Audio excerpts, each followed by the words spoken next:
Buenos días. ¿Cómo estamos? Muy bien. Mis lentes, ya.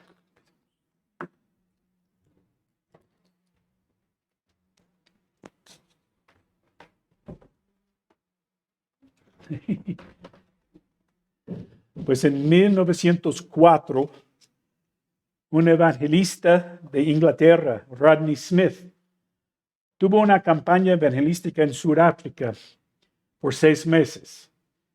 Dice que como 300,000 personas asistieron a sus campañas y que alrededor de 18,000 pusieron su fe en Cristo. Él relata una historia de su tiempo en Sudáfrica y dice así: cuando estaba en Sudáfrica, un hombre holandés entró a mi servicio y Dios puso su mano sobre él y lo convenció de pecado. A la mañana siguiente, este nuevo creyente fue a la casa de otro holandés y le dijo: ¿reconoces ese viejo reloj? Pues sí, respondió el otro. Esas son mis iniciales. Ese es mi reloj. Lo perdí hace 8 años. ¿Cómo lo conseguiste y cuánto tiempo hace que te lo tienes? Te lo robé, fue la respuesta. ¿Qué te hizo traerlo de vuelta ahora? Dice, me convertí anoche, fue su respuesta. Y lo he traído a primera hora esta mañana. Si hubieras estado despierto, te lo habría traído anoche. Fue un cambio radical en su comportamiento, ¿verdad? Hoy seguimos con el 6º sermón en el libro Pacificadores, escrito por Ken Sande. Hemos estado viendo varios aspectos acerca de resolver conflictos. La sección que hemos estado estudiando por las últimas 2 semanas es saque la viga de su ojo. Como dice Mateo 7:5, hipócrita, saca primero la viga de tu propio ojo, entonces verás bien para sacar la paja del ojo de tu hermano. Ya dijimos que una viga es como esto, que está atravesando. Y una paja, algo muy chiquito. Entonces tenemos que ver nuestros pecados primero. Es un tema muy grande, ¿verdad? Igual que las vigas que tenemos aquí en nuestros ojos. El tema que veremos hoy es la confesión trae libertad. La primera parte. Así como el convertido holandés reconoció su falta, veremos algunas maneras de reconocer nuestras propias faltas y hoy estudiaremos 2. El capítulo se llama La confesión trae libertad, pero hasta la otra semana vamos a ver de la confesión. Entonces, ¿listos? Vamos a orar. Señor, te damos gracias por ese día. Gracias, Señor, por tus bendiciones. Pedimos, Señor, que tú nos ayudes a entender, Señor, lo que el autor, Señor, quería explicar en este capítulo. Y gracias, Señor, por esa oportunidad de explicarlo, Señor, y aprender más de tu palabra. Pido, Señor, que no estamos distraídos y que estamos enfocados en ti en ese tiempo, Señor, de escuchar de tu palabra. Damos gracias en el nombre del Señor Jesús. Amén. Entonces, vamos a ver primeramente del arrepentimiento. Vamos a acampar aquí un buen rato. La palabra arrepentimiento significa un cambio de mente que resulta en un cambio de comportamiento. Ese proceso describe en Isaías 55:7. Deje el impío su camino y el hombre inicuo sus pensamientos y vuélvese a Jehová, el cual tendrá de él misericordia, el Dios nuestro, el cual será amplio en perdonar. El arrepentimiento primero debe ser genuino en cuanto a nuestra relación con Dios y después en cuanto al conflicto. que enfrentamos. Otro versículo que habla de arrepentimiento se encuentra en 2 de Corintios 5:17. 2 de Corintios 5:17 dice, de modo que si alguno está en Cristo, nueva criatura es. Las cosas viejas pasaron y aquí todas son hechas nuevas. Antes de poner nuestra fe en Jesucristo, vivíamos de una manera que no agradaba a Dios. Pero después de poner nuestra fe en Él, tenemos un cambio de mente. Ya todo es nuevo. Como pensábamos y actuábamos antes de confiar en Jesús cambia. Y vamos en la dirección opuesta. Ya queremos hacer las cosas que agradan a Dios. Ese es el arrepentimiento, un cambio de 180 grados. Y el autor dice, el arrepentimiento no es algo que podemos hacer por nuestra cuenta, es un don de Dios por el cual debemos orar continuamente, mediante el cual Él nos convence de nuestro pecado. Segundo de Timoteo 2, 24, 26. Dice, porque el siervo del Señor no debe ser contencioso, sino amable para con todos, apto para enseñar, sufrido, que con mansedumbre corrija a los que se oponen, por si quizá Dios les concede que se arrepientan para conocer la verdad y escapen del lazo del diablo en que están cautivos a voluntad de Él. Pablo dice a Timoteo y a nosotros, si somos amables y tratamos a los que están en oposición a nosotros y en oposición al Evangelio, si tratamos con respeto y ser mansos con ellos, entonces dice, es posible. Como dice ahí, quizá Dios les conceda que se arrepientan y tener este cambio de dirección en su vida, escapar del lazo del diablo. Entonces, eso viene de Dios. Hemos visto esto muchas veces cuando estamos hablando de compartir con las personas. Debemos compartir, pero es el Espíritu Santo que abre sus corazones para arrepentimiento. No es nuestro trabajo. Tenemos que ser fieles de compartir. Entonces, el arrepentimiento viene de Dios, no dentro de nosotros. PreceptAustin.org dice, el arrepentimiento es un regalo para los pecadores que no lo merecen. ¿Merecemos esto? No. ¿Hola? ¿Cómo? No merecemos. Otorgado por un Dios misericordioso y bondadoso. Una cosa que tenemos que entender es que no hay fe en Dios sin arrepentimiento. Van mano a mano. Algo largo, pero Charles Spurgeon dice, el arrepentimiento es el compañero inseparable de la fe. La fe y el arrepentimiento, como gemelos siameses, están unidos vitalmente. La fe y el arrepentimiento no son más de dos radios de la misma rueda, dos mangos del mismo arado. El arrepentimiento no agrega nada a la fe, sino que es una parte integral de ella. La fe salvadora es la fe arrepentida. El arrepentimiento para con Dios y la fe en el Señor Jesucristo son inseparables. Ya entendemos que la fe y el arrepentimiento van juntos. ¿Okay? No puedes separarlos.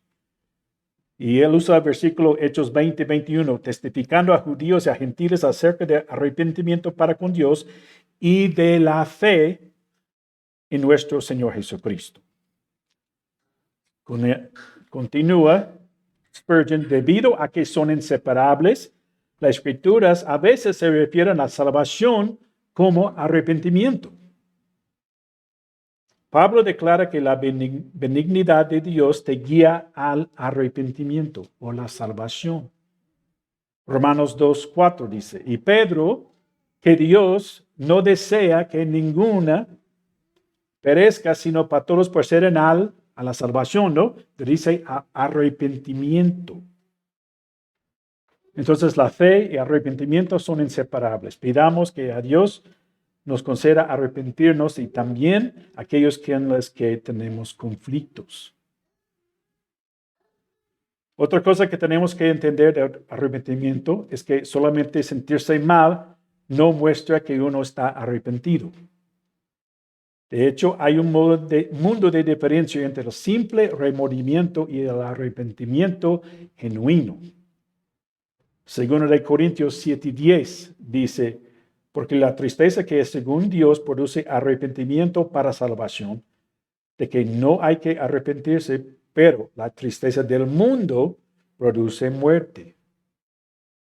Entonces, la tristeza del mundo significa que nos sentimos mal porque nos cacharon haciendo algo o porque tenemos que sufrir las consecuencias desagradables de nuestras acciones, como una pérdida financiera, un matrimonio roto, una reputación dañada o una culpa persistente.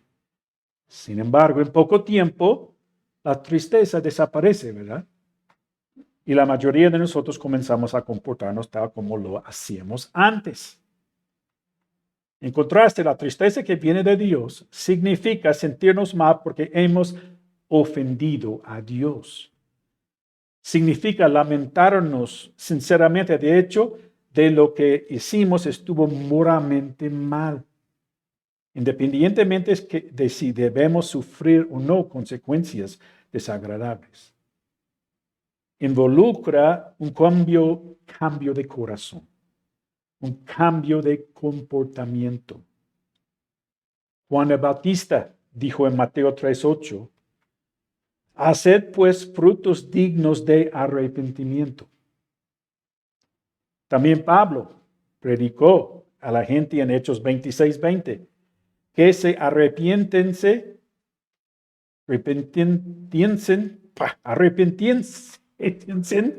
y se convierten en ¿no? Es mejor. Haciendo obras dignas de arrepentimiento. El hombre holandés que vimos en el principio mostró obras dignas de arrepentimiento cuando regresó el reloj que había robado unos 8 años antes. Ahora, ¿has puesto tu fe en Jesús? ¿Y has arrepentido de tus pecados? No puedes hacer una sin la otra. ¿Te has sentido mal porque has ofendido a Dios por el pecado en tu vida? ¿Has pedido perdón por tus pecados y cambiaste 180 grados la manera en que vivas antes de poner tu fe en Jesús? Si no, necesitas primeramente reconocer que eres un pecador. Romanos 3:23 dice, por cuanto todos pecaron y están destituidos o separados de la gloria de Dios. Siendo separados de Dios significa que estamos en camino al infierno cuando moramos, pero hay una solución. Cristo Jesús murió en la cruz por tus pecados y te ofrece la salvación. Nada más tienes que pedir perdón y Él te perdona por todo lo que has hecho mal. 1 de Juan 1:9 dice, si confesamos nuestros pecados, Él es fiel y justo para perdonar nuestros pecados y limpiarnos de toda maldad, toda maldad. Entonces puedes pedir perdón ahorita y arrepentirte de lo que has hecho mal y cambia tu estilo de vida para agradar a Dios desde ahora en adelante. Si tú estás arrepentido delante de Dios y ya eres un hijo de Dios, también reconocerás tus faltas, tu parte en el conflicto, la viga de tu ojo. ¿Estás reconociendo tu responsabilidad en el conflicto? Entonces, la primera manera de reconocer nuestras propias faltas es el arrepentimiento. Entonces, el resto de nuestro tiempo vamos a ver la segunda manera. Y ustedes saben que me gusta dar un examen de vez en cuando, ¿no? Eso es lo que me gusta. Pero lo que vamos a hacer hoy es un autoexamen. El autoexamen es una forma de descubrir nuestros errores, nuestros pecados. Si te cuesta identificar tus pecados, hay dos cosas que puedes hacer. Uno es pide a Dios que te ayude a ver tu pecado claramente y arrepiéntete de él. El rey David escribió en Salmo 139, 23, 24, algo que es muy difícil hacer. Dice así: examíname, oh Dios, y conoce mi corazón. Pruébame y conoce mis pensamientos. Y ve si hay en mí camino de perversidad, y guíame en el camino eterno. ¿Crees que puedes orar esto? Dando permiso a Dios para examinar nuestros corazones, nuestros pensamientos. Pues Él sabe todo, ¿no? Pero a veces no reconocemos nuestros pecados. Y si pedimos a Dios que nos examine, Él nos va a señalar las cosas que necesitamos cambiar en nuestras vidas. Pues estamos dispuestos a orar sinceramente, Salmo 139, 23, 24. Es un reto para nosotros, porque no nos gusta ser señalados por nuestros pecados. Pero Dios quiere que quitemos las cosas en nuestras vidas que no le agradan a Él. Y a veces no lo vemos. Pero si pedimos esto de Dios, Él nos va a señalar. La segunda cosa que puedes hacer para identificar tus pecados es pedir a un amigo espiritualmente maduro que te aconseje y te corrija. Proverbios 19:20 dice: escucha el consejo y recibe la corrección, para que seas sabio en tu vejez. Es bueno que un buen amigo maduro en la fe puede ver cosas que necesitas cambiar en tu vida. Mejor persona va a ser nuestros esposos, ¿no? Esposas. Ellos pueden señalarnos bien y rápido los pecados en nuestras vidas. Aceptamos la corrección, a veces somos tan arrogantes que nunca reconocemos que estamos haciendo mal. Es el punto de reconocer nuestra viga, ¿verdad? Y hay muchas áreas que podemos considerar. El autor menciona algunas áreas en las que es más probable que nosotros podemos pecar cuando estamos enfrentando un conflicto con otros. Entonces, ¿listos para autoexaminarse? Okay. Entonces, vamos a empezar con una muy buena. Usar la lengua como un arma.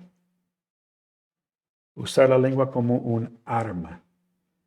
Un artículo en Christianity.com dice así: hemos dicho cosas que hieren o algo desagradable y nos preguntamos, ¿de dónde vino esto? Palabras han salido de nuestras bocas y mientras que están saliendo, nos sentimos arrepentidos y nos gustaría retirar lo dicho. Dice, Santiago reconoce el impacto mortal que tiene la lengua cuando dijo en Santiago 3:8. Pero ningún hombre puede domar la lengua, que es un mal que no puede ser refrenado, llena de veneno mortal. Wow, qué descripción de nuestra lengua. Si estás enfermo, los doctores te piden sacar la lengua para ayudar con un diagnóstico, ¿verdad? Examinar nuestra manera de hablar puede ayudar para hacer un diagnóstico de nuestra salud espiritual. ¿De dónde viene todo lo que decimos? De nuestro corazón. En Mateo 12, Jesús sanó un endemoniado, ciego y mudo. Los fariseos dijeron que echó el demonio por Beelzebú o Satanás. Sus corazones eran malos. Y la evidencia fue cuando dijeron que Jesús sanó endemoniado por el poder de Satanás. Entonces Jesús les dice en Mateo 12, 34. Generación de víboras. Juan el Bautista dijo eso también. Generación de víboras. ¿Cómo podéis hablar de lo bueno siendo malos? Porque de la abundancia del corazón habla la boca. J. Vernon McGee habla de cuando Pedro negó a Jesús 3 veces en Mateo 26:73 y dijo, ¿recuerdan a la doncella que le dijo a Simón Pedro, aún tu manera de hablar te descubre? Él no podía negar que era de Galilea. Dice, tu manera de hablar de quién dice quién eres. Tu lengua te delata. Dice de dónde vienes. Dice si eres ignorante o educado, puto o tosco, si eres limpio o inmundo, si eres vulgar o refinado, si eres creyente o blasfemo, si eres cristiano o no cristiano, si eres culpable o no culpable. Termino así. Amigo mío, soy de la opinión que si tuvieras un mensaje grabado en cinta de todo lo que dijiste en el mes pasado, no querrías que el mundo lo escuchara. ¿Qué piensan? Si estuviera grabado todo lo que hemos dicho en el último mes, en tiempos cuando no estamos aquí en la iglesia, alrededor de otros de la congregación, ¿quisiéramos que todos los demás lo escucharan? ¿Quisiéramos que Dios lo escuchara? Pues Él escucha todo, ¿no? Conoce cada pensamiento que tenemos, cada palabra que decimos. Necesitamos autoexaminar cómo es nuestra manera de hablar. ¿Salen cosas de nuestras bocas que causan un conflicto con otro? Tenemos que cuidar nuestros corazones para evitar lo más posible que no salgan de nuestras bocas palabras desagradables o palabras que hieren a otros. Para hacer esto tenemos que guardar nuestros corazones, como dice Proverbios 4:23. Sobre toda cosa guardada, guarda tu corazón, porque de él mana la vida.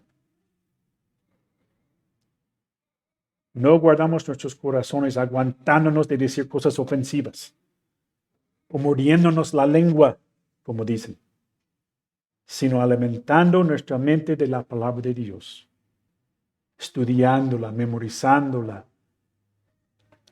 meditando en ella, también orando en todo tiempo, en nuestros tiempos apartados con Dios, escuchando sana doctrina en predicaciones, música cristiana. Las diversiones que disfrutamos deben ser aquellas que edifican. Quedan cuidadosos los somos en esta área.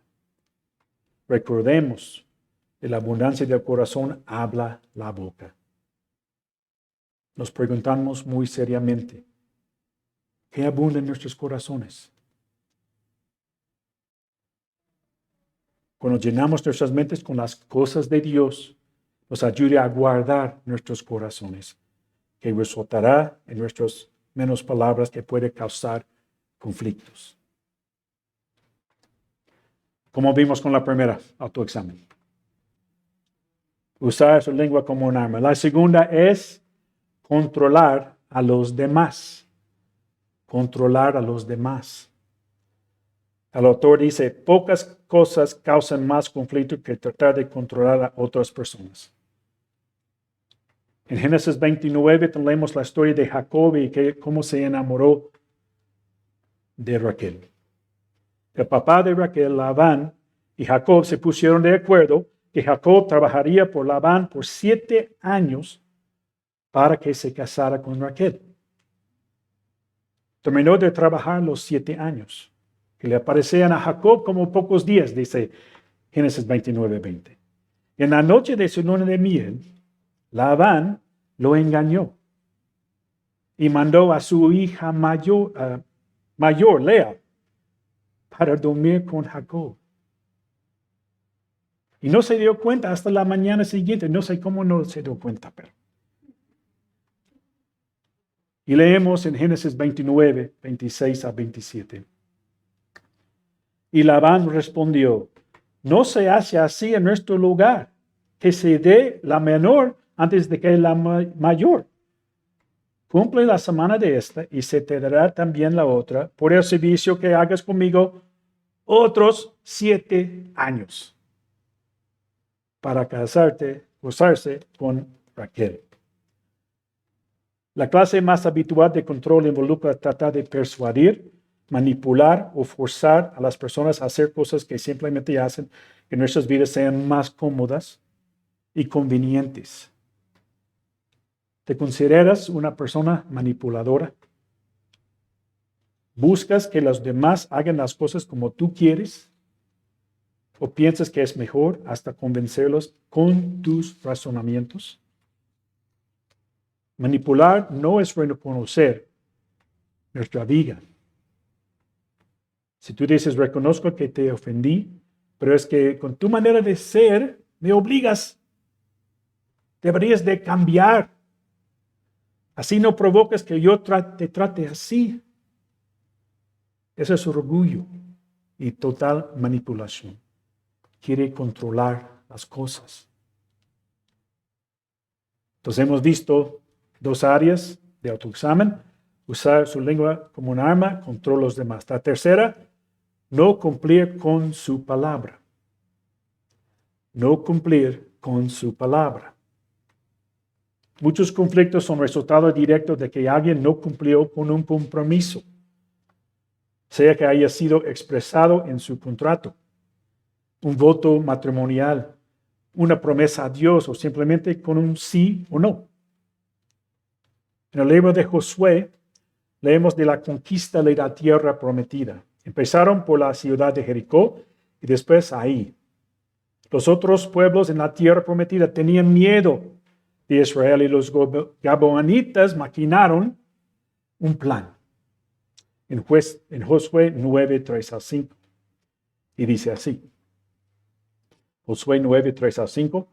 Mas los moradores de Gabaón, cuando oyeron lo que Josué había hecho a Jericó y a Ai, usaron de astucia, pues fueron y se fingieron embajadores y tomaron sacos viejos sobre sus asnos y cueros viejos de vino, rotos y remendados, y zapatos viejos recocidos en sus pies, con vestidos viejos sobre sí, y todo por el pan que traían para el camino era seco y mohoso. Vivían muy cerca de donde estaban acampados los israelitas, pero le dijeron a Josué que venían de muy lejos. Engañaron a Josué y Israel con esto y pidieron que los israelitas hicieran un pacto con ellos de no destruirlos. Josué hizo este pacto sin consultar a Dios. 3 días después, se enteraron de que las gabaonitas vivían tan cerca, pero por el pacto que hicieron, no los conquistaron, sino los hicieron siervos al pueblo de Israel como aguadores y leñadores. Y después, 5 reyes se enteraron de lo que hicieron los gabaonitas. Se enojaron y se juntaron para pelear contra ellos. ¿Y qué hicieron los gabaonitas? Pidieron ayuda de Israel. Josué 19 dice, y Josué vino a ellos de repente, rápido, habiendo subido toda la noche desde Gilgal. Josué no dejó de cumplir su palabra solo porque las gabaonitas lo habían engañado. Pero en su pacto prometieron lealtad ante la petición de ayuda. Viajaron toda la noche y pelearon junto con los gabaonitas frente a sus enemigos. En esa batalla, cuando José oró a Dios y se paró el sol para que pudieran ganar la batalla. Todo fue debido al juramento que hicieron a las gabaonitas. ¿Conocían esta historia de la Biblia? Si no, pueden leerlo en Josué 9:10, es muy interesante. Van a aprender mucho. Y nosotros, hermanos, para evitar conflictos, debemos guardar nuestra palabra cuando prometimos algo a Dios o algo a alguien. ¿Cuántas veces prometimos a Dios que vamos a hacer ciertas cosas si nos saca de una situación difícil? Oh Dios, si me sacas de esta prueba tan difícil, voy a la iglesia cada semana, no voy a faltar. Ese tipo de negociaciones no es correcto porque con ello tenemos que hacer cambiar la voluntad de Dios que es perfecto para nosotros. Pero el punto aquí es que prometemos muchas cosas a Dios y no las cumplimos. Y con los demás tampoco. Esto es causa de muchos conflictos. ¿Cómo va tu autoexamen? ¿Usas tu lengua como un arma? ¿Controlas a los demás? ¿No cumples con tu palabra? La cuarta área es no respetar la autoridad. ¿Quiénes de los que están aquí o en línea tienen problema con la autoridad? ¿Eh? Otra fuente común de conflicto es un abuso de autoridad y la rebelión contra la autoridad que Dios ha establecido en la iglesia, el gobierno, la familia, el lugar de trabajo, etc. Toda autoridad legítima ha sido establecida por Dios, principalmente con el propósito de mantener la paz y el orden. Romanos 13:2 dice: de modo que quien se opone a la autoridad, a lo establecido por Dios, resiste. Aún Jesús dijo en Mateo 23 que debemos respetar a las autoridades, aun los que son hipócritas, como los fariseos y los escribos, enemigos de Jesús. Mateo 23, 1, 2 y 3 dice: entonces habló Jesús a la gente y a sus discípulos diciendo: en la cátedra de Moisés se sientan los escribas y los fariseos, los que tienen autoridad. Así que todo lo que os digan que guardéis, guardadlo y hacedlo, obedécelos. ¿Sí? Mas no hagáis conforme a sus obras, porque dicen y no hacen. Debemos respetar todas las autoridades porque Dios los ha puesto ahí. Pero una cosa que tenemos que recordar es que la autoridad tiene sus límites. Como cristianos no estamos obligados a obedecer algo que va en contra de lo que enseña la Biblia. En Hechos 3, Pedro y Juan estaban a punto de entrar en el templo y un hombre cojo estaba pidiendo limosnas. Pedro lo sanó y cuando la gente se enteró, empezaron a reunirse.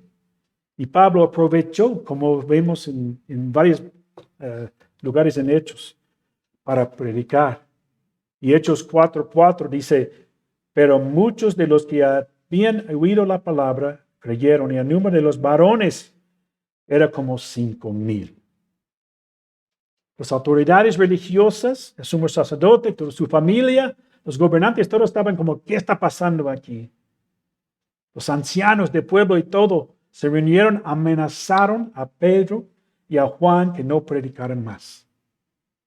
Hechos 4:18-19 dicen: y llamándolos les intimaron que en ninguna manera hablasen ni enseñasen en el nombre de Jesús.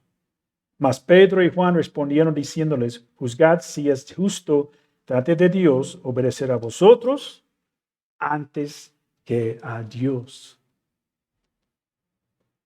Debemos orar por los que están en autoridad, como dice 1 Timoteo 2, 1 y 2. Exhorto ante todo a que se hagan rogativos, oraciones, peticiones y acciones de gracias por todos los hombres, por los reyes y por todos los que están en eminencia o con autoridad, para que vivamos quieta y reposadamente en toda piedad y honestidad.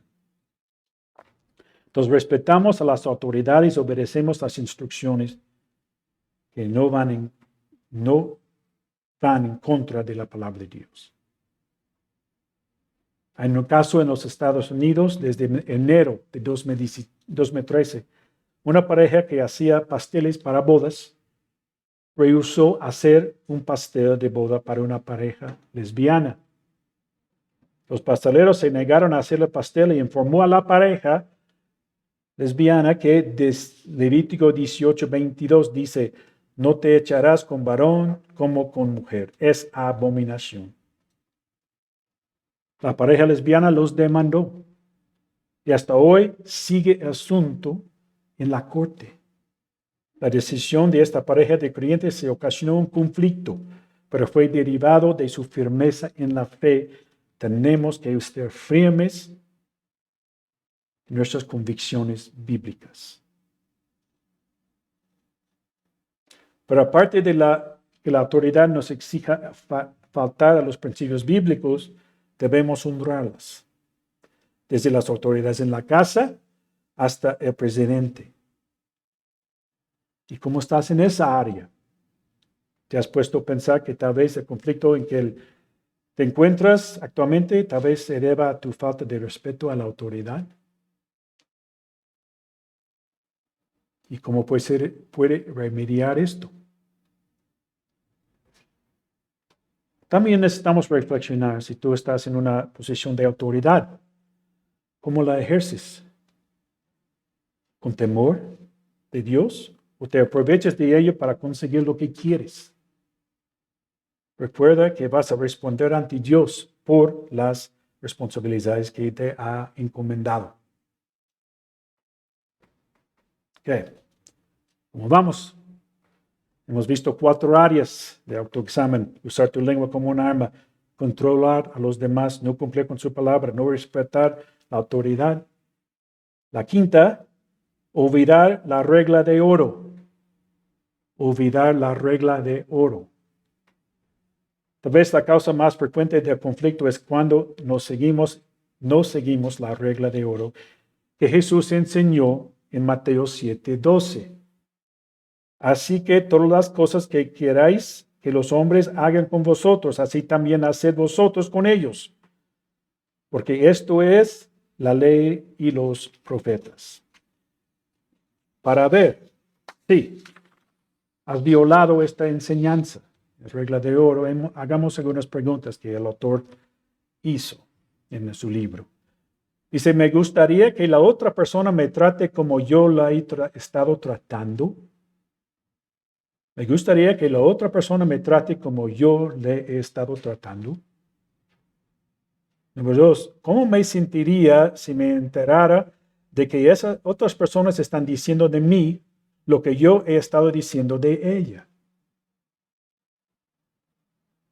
¿Cómo me sentiría si me enterara de que otras personas están diciendo de mí lo que yo he estado diciendo de ella? Si nuestras posiciones se invirtieran, ¿cómo me sentiría si la otra persona hiciera lo que yo he hecho? Si nuestras posiciones se invirtieran, ¿cómo me sentiría si la otra persona hiciera lo que yo he hecho? Y uno último, si alguien rompiera un contrato por las mismas razones que estoy usando yo, ¿consideraría que está bien? Si alguien rompería un contrato por las mismas razones que estoy usando yo, ¿consideraría yo que está bien? Entonces, algunas cosas para pensar. Questions.org dice la regla de oro es, las personas en todo el mundo exigen respeto, amor y aprecio, aunque lo merezcan o no. Jesús entendió este deseo y lo usó para promover un comportamiento piadoso. ¿Quieres que te muestren respeto? Entonces respeta a los demás. ¿Anhelas una palabra amable? Entonces habla palabras de bondad a los demás. ¿Tratamos a otros como queremos ser tratados? Esa es la regla de oro. Y piensa tan solo en esta semana pasada. ¿Cómo fue tu trato con los que te rodearon esos días? Con tus familiares, tus compañeros de trabajo, vecinos, hermanos en Cristo, etc. Si los trataste mal y exigiste que te trataran bien, hiciste que funcionara tu propia regla. No me trates como te he tratado, sino como yo quiero. Porque lo merezco. Entonces ya vimos 5 áreas. Usar su lengua como un arma, controlar a los demás, no cumplir con su palabra, no respetar la autoridad y olvidar la regla de oro. Ya llegamos a la última área de autoexamen. ¿Cómo vamos? 5 por 5, 3 por 5, 1 por 5, 0. Pero la última, no vamos a profundizar porque Gerardo nos enseñó acerca de esto la semana pasada. No sé si se acuerdan, pero yo deseo y después yo exijo. Después yo juzgo. Después yo castigo. Okay. La última área es servir deseos pecaminosos. Servir deseos pecaminosos. Al revisar nuestro corazón para quitar la viga de nuestro ojo, también necesitamos reconocer nuestros deseos pecaminosos o ídolos del corazón. ¿Y por qué es importante identificarlos? Porque son causantes de conflictos. Si no los reconocemos, pensaremos que el que tiene mayor responsabilidad en el conflicto es la otra persona y no nosotros.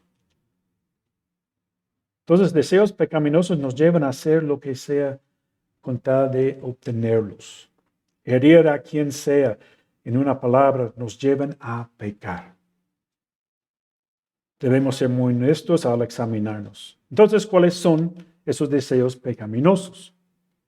Primero, dice, deseos impropios o excesivos de placer físico.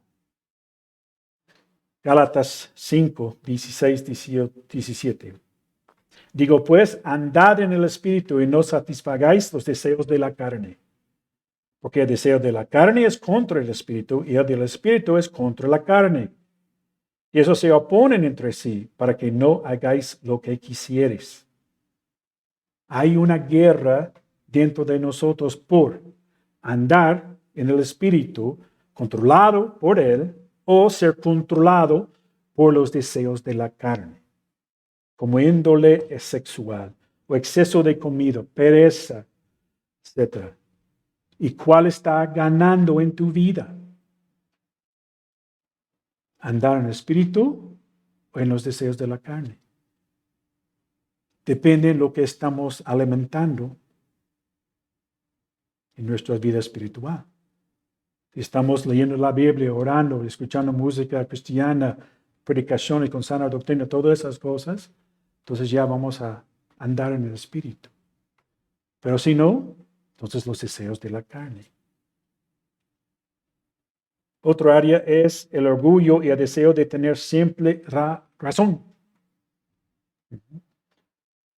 Proverbios 21:4. Altivez de ojos y orgullo de corazón, pensamientos de impíos son pecados.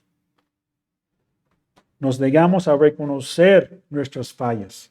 No aceptamos consejos y muy rápido encontramos fallas en los demás.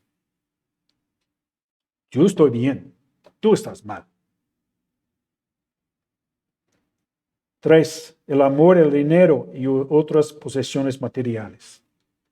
1 Timoteo 6:10. Porque raíz de todos los males es el amor al dinero, el cual codiciando algunos se extraviaron de la fe y fueron traspasados de muchos dolores. No hay problema, no hay nada mal de tener dinero. Job tenía mucho dinero, era rico. Abraham era rico. Hay varios en la Biblia que eran ricos. Pero el amor al dinero, para tener más y más, nos causa que estemos afanados por tener estabilidad económica. Invertimos toda nuestra energía en esto. Entonces se nos hace difícil perdonar a personas que nos deben mostrar misericordia a otros. El siguiente, el temor al hombre. Proverbios 29:25. El temor del hombre pondrá lazo, o es una trampa. Mas el que confía en Jehová será exaltado. Pensamos demasiado lo que otros piensan de nosotros. Esto puede provocar que evitemos enfrentar los conflictos. Escape. Y finalmente, el deseo desmedido o exigente de las cosas buenas. Exigimos respeto, comodidad, comprensión, etc. Si esas cosas nos controlan el lugar del Espíritu Santo, vamos a ir por ahí exigiendo, peleando por lo que queremos. Entonces, eso fue algo rápido, como dije, Gerardo lo explicó la semana pasada, pero al revisar estos puntos, ¿cómo está tu corazón? ¿Cómo saliste de tu examen? ¿Sí contribuyes al conflicto? ¿De qué tamaño es tu viga? ¿Has usado alguno de estos o todos los puntos mencionados para defenderte? ¿Y esto ha generado conflictos? ¿Estás arrepentido o piensas que la Biblia exagera al tratar estos temas? Si eres un hijo de Dios, el Espíritu Santo estará redarguyendo en tu corazón para que reconozcas tu necesidad y acudes a Dios para pedir perdón. La siguiente semana veremos un poco más acerca de cómo hacerlo. Por hoy, piensa en cómo te encuentras y si es necesario, confiesas a Dios lo que hay en tu corazón. Vamos a orar. Señor, damos gracias por ese día. Gracias, Señor, por que podemos ver esos capítulos del libro de pacificadores, que seamos en una iglesia de pacificadores. Pido, Señor, por nuestro autoexamen hoy. Si tú nos convences, Señor, nuestros pecados, las cosas que estamos haciendo, agregando problemas al conflicto, hacerlo peor. Pues pido, Señor, que podemos ver dentro de nuestros corazones, Señor, estar arrepentidos verdaderamente. Y si hay una persona que está viendo por live stream, Señor, o aquí presente, Señor, que no te conoce como su Salvador personal, que pueden poner su fe en ti en ese momento, pidiendo perdón por sus pecados, reconociendo que son pecadores, Señor, que necesita la salvación. Gracias, Señor, por la muerte en la cruz de tu Hijo, que celebramos la Santa Cena hoy, que derramaste tu sangre, quebrantaste tu cuerpo, para que podamos tener la vida eterna. Gracias, Señor. Pido todo esto en el nombre del Señor Jesús. Amén. Dios los bendiga.